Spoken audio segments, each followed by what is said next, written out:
Hi everyone. So basically, just want to say thank you again for the continued support, the more subscribers, everything. It's unbelievable. Cheers, appreciate it. And also, sorry I haven't made a video in a while. It's just I haven't made anything good to make, good to talk about, and I've been waiting for German nationals to have a talk about that and like get some deck profiles out there. And I didn't want to make rubbish. So let's go over the review of German Nats. So these are sort of what the decks that we're playing with. There was 9 Kastira in the top cut. There was 1,974 players with, I believe, 11 rounds of Swiss and then cut to a top 32. So it was 9 Kastira, 7 Runic Twin Sprite, 4 Labyrinth, 2 normal Sprite, which I suppose we can put that in. 2 normal Sprite, then the Runic for a high deck, which obviously we have to talk about because Schmidt played it and I watched the video and it's pretty good. So you go and check it out. And then branded, you have to talk about it. It got top 8. Yeah, it got top 8. It's just really dangerous, really awful deck if you don't have the Ash and then the Mudan. And what I also want to talk about as well is the debate that's going on sort of over Twitter right now of like people complaining about Eradicator and stuff, and branded expulsion and new branded fusion, etc. So that's why these are at the bottom here. I've just sort of put some of the biggest floodgates. These two were just sort of talking points, but the Eradicator, the Arise Heart, the Griffin, and the Albion fusion are all sort of new, deemed like unfair and bad cards in the game. So let's go straight into the sort of the breakdown. So Kastira taking up the most spots. It also got second. It also got top 4. So it's, it made 2 out of the top 4, 50% of the top 4, and obviously got second in the final. And I don't know if you watched the final, but he basically got completely blown out by Dinka. There was no way that he could ever win. He got eradicated for 4 spells and lovely destroyed the last one, I believe. So there was no way he was ever going to win that. So that's sort of slightly unfair. But Kashti is still, presenting really highly in this format, but I just don't think it's that good. Like I thought it was okay last format. Like I thought it was probably the best deck last format, but I just don't think it's that good. So I'm surprised it took this many spots.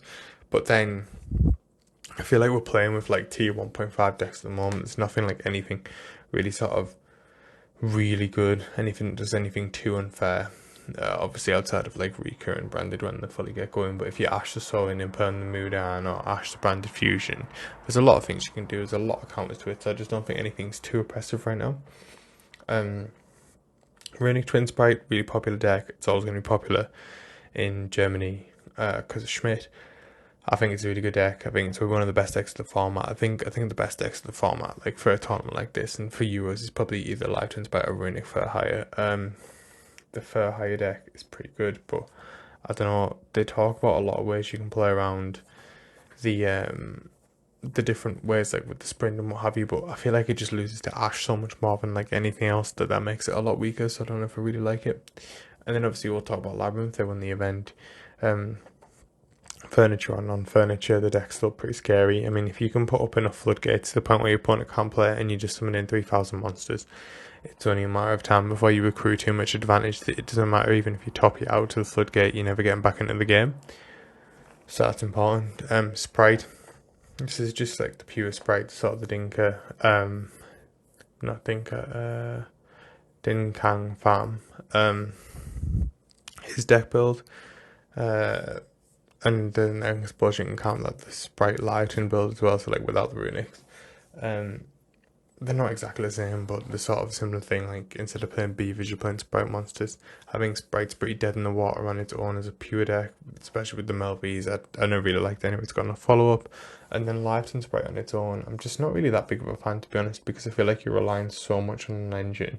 Because I don't think your board that you make is actually that good. I don't think a pop and a unicorn is good enough now, whereas like obviously Dark Ruler burns your whole board, but at least you have runic spells to play with and you've got a really good follow-up in the form of extra draws and all the rest of it. So that's why I think the runic deck's a lot better.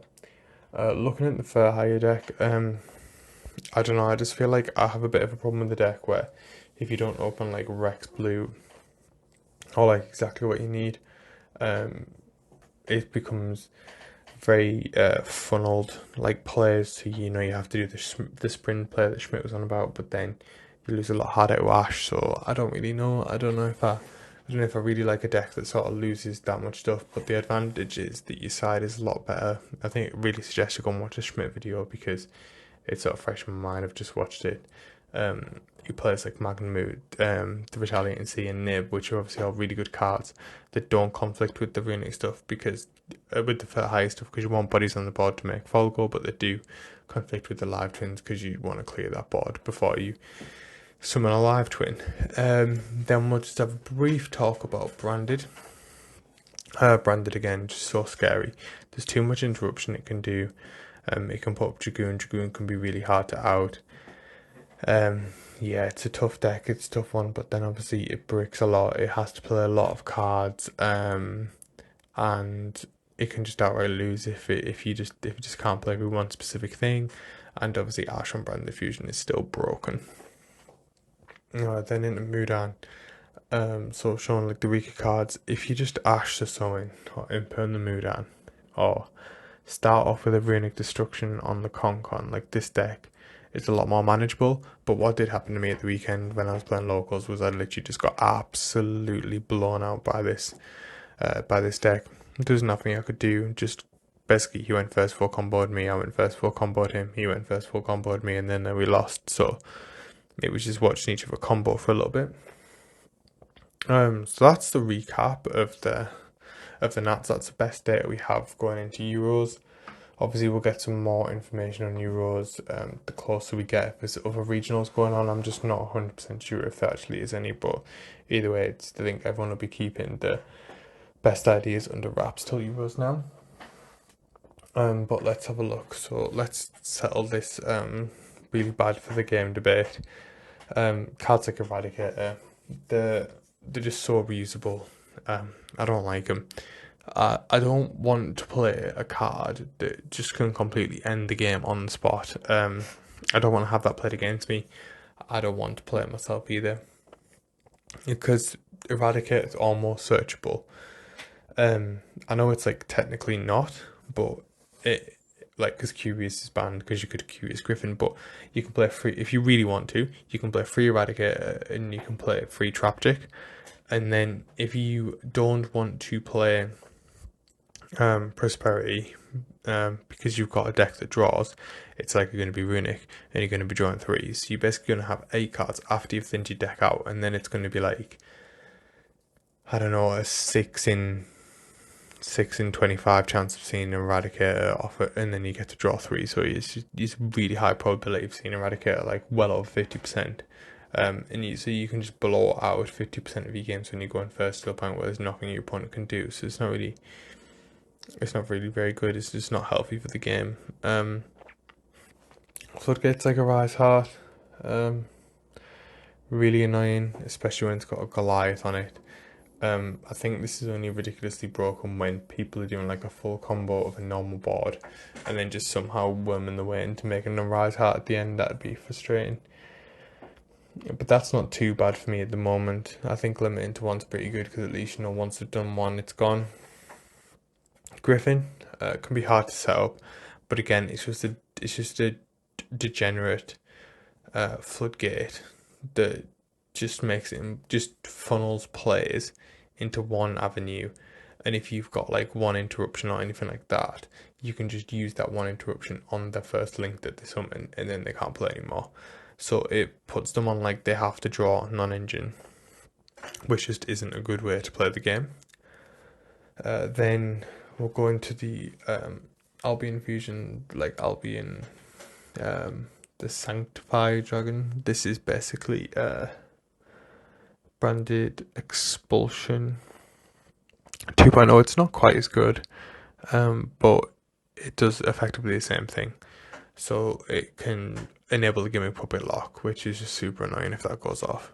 And the thing is as well, this isn't limited to main phase, so cards like Dark Ruler and stuff don't really do anything to help you here, which is really frustrating. I think this should be banned. I think Gimmick Puppet could be banned, and cards like that could be banned, but there's a lot you need to ban. There's a lot of cards that lock you into things, so it would be really hard to ban them all. You probably just best off just banning the problem cards, which is this Albion Dragon for this one.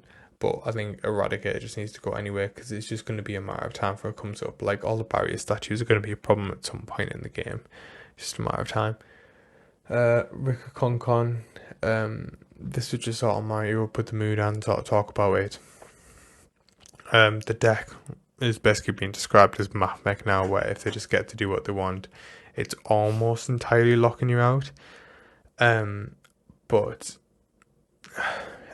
it's just part of the engine. It's the mechanic of the deck. It's what they do. And it just loses in a hand trap format, and it wins in non-hand trap format. So, it's just one of them where you're admitting to lose to some things when you're playing with this deck or not.